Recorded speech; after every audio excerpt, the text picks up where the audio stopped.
So students, in the beginning of the chapter, we came to know about Toto, who was bought by a Tonga driver by Ruskin Bond's grandfather.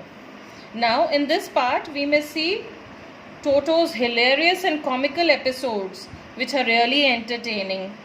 While finally, how Toto had to be sold back to the Tonga driver. Now, the grandfather took Toto to Saharanpur, and there, this is the scene of Dehradun's railway station. As soon as Toto popped his head out and grinned, showing his white teeth, the ticket collector got a big shock. Then, using his presence of mind, he asked grandfather if he had a dog with him. Grandfather was a bit annoyed at hearing this. The ticket collector told him that he would have to pay for the dog.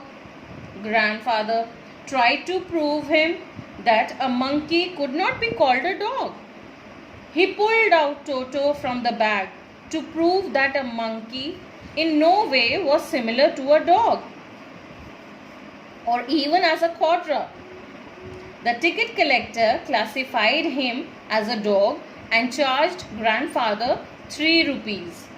Grandfather, who was very angry, pulled out the pet tortoise from his pocket and asked what he would pay for it, since he was supposed to be charged for all the animals. The ticket collector examined the tortoise closely, felt it with his forefingers and gave grandfather a triumphant look and said, "No charge, it's not a dog." Now you can see here in the picture the conversation between Ruskin Bond's grandfather and the ticket collector.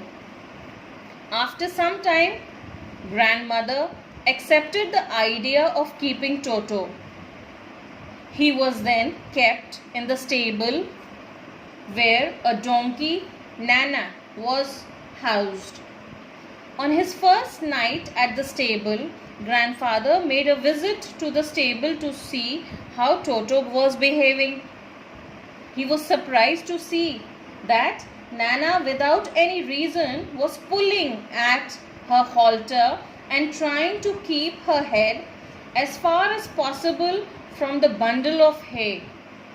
Grandfather gave a slap to the donkey on her haunches, and she jerked back, dragging Toto with her.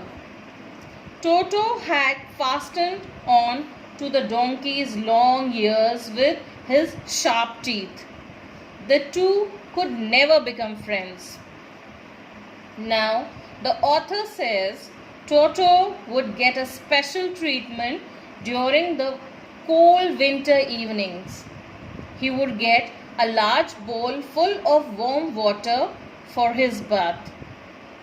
Toto was clever enough to first test the temperature of the water with his hand, then step into the bath by putting one of his foot and then the other, just as he had observed the author do, until he was into the water up to his neck. Continuing with his narration, Ruskin Bond tells us that once Toto was comfortable in the bath, he would take up some soap in his hand and rub all over himself, and came out once the water became cold. He would then run as quickly as possible to the kitchen fire in order to dry himself. He felt hurt if anyone laughed at him and would refuse to take a bath. One day, an accident befell Toto. He would have burned himself totally. Grandmother not seen him on time. A large kettle was left on the fire to boil water for tea. Toto thought of removing the lid and testing the water.